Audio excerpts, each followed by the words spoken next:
Amerigo Vespucci was an Italian explorer, navigator, and cartographer whose legacy left an indelible mark on world history, as the American continents were named in his honor. He was born on March 9, 1454, in Florence, a city at the heart of the Italian Renaissance, into a respected family of notaries. Vespucci received a humanist education and studied under his uncle, Giorgio Antonio Vespucci, a Dominican friar and noted scholar. This background gave him a solid foundation in Latin, astronomy, cosmography, and geography, fields that would later prove crucial in his exploratory career. In his early adulthood, Amerigo entered the service of the powerful Medici family, working as a clerk and later as a business agent.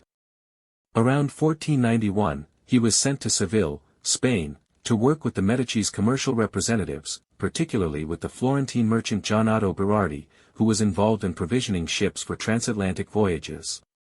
It was during this time that Vespucci became increasingly involved in maritime affairs, familiarizing himself with navigation, ship logistics, and the emerging reports of discoveries in the West. After Berardi's death in 1495, Vespucci took over his business and deepened his connections with Spanish and Portuguese navigators, including Columbus himself.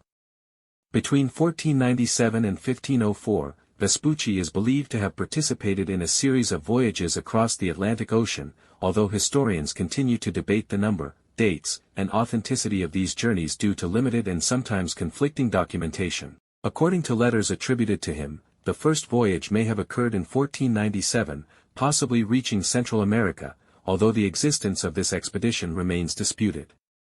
His more substantiated voyages occurred under the Portuguese flag between 1501 and 1502, during which he sailed along the eastern coast of South America.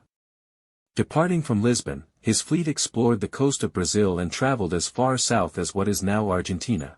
During these voyages, Vespucci conducted careful astronomical observations, attempting to determine latitude and longitude, a scientific endeavor that few navigators of the time were equipped to undertake.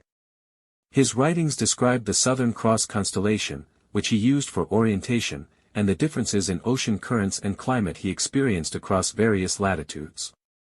These voyages convinced him that the lands encountered were not part of Asia, as many had believed following Columbus's discoveries, but rather a new continent previously unknown to Europeans. Vespucci's most influential contribution came not only from his navigational achievements but also from his ability to communicate his experiences in compelling and widely read letters. The two most famous, Mundus Novus, 1503, and the Lettera al Soderini, 1504, described the landscapes, natural resources, and indigenous peoples of the New World in vivid detail. He remarked on the strangeness of exotic animals, the abundance of rivers and forests, and the customs and rituals of native tribes, sometimes romanticizing or exaggerating these descriptions for his European audience. These letters were rapidly translated into several languages and printed across Europe, shaping public perception of the newly discovered territories. His assertion that the newly encountered lands constituted a new world fundamentally altered the geographic understanding of the time. It was a revolutionary idea, marking a break from centuries of reliance on Ptolemaic geography, which had assumed that the known world consisted only of Europe, Asia, and Africa.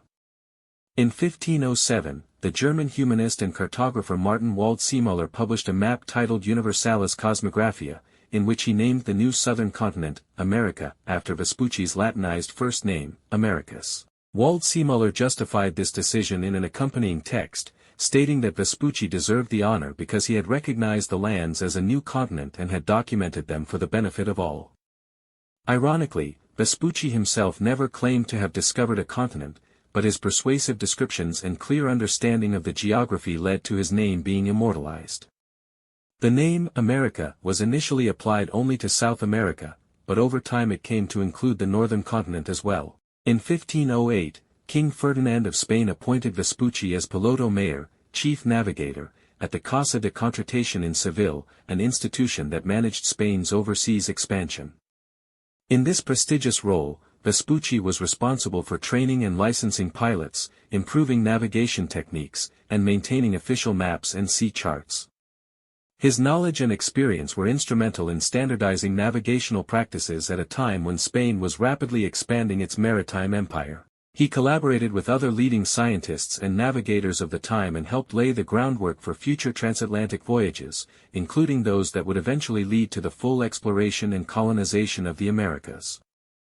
Amerigo Vespucci died on February 22, 1512, in Seville, at the age of 57. While his exact contributions and the authenticity of certain voyages continue to be debated, there is no doubt that his observations and writings changed the way Europeans viewed the world. He was not the first to set foot in the Americas, nor did he discover any specific territory, but his ability to interpret what he saw and communicate its significance reshaped the European worldview. His name, attached to two continents, stands as a testament to the enduring impact of the age of exploration and the power of knowledge, observation, and communication in transforming global history.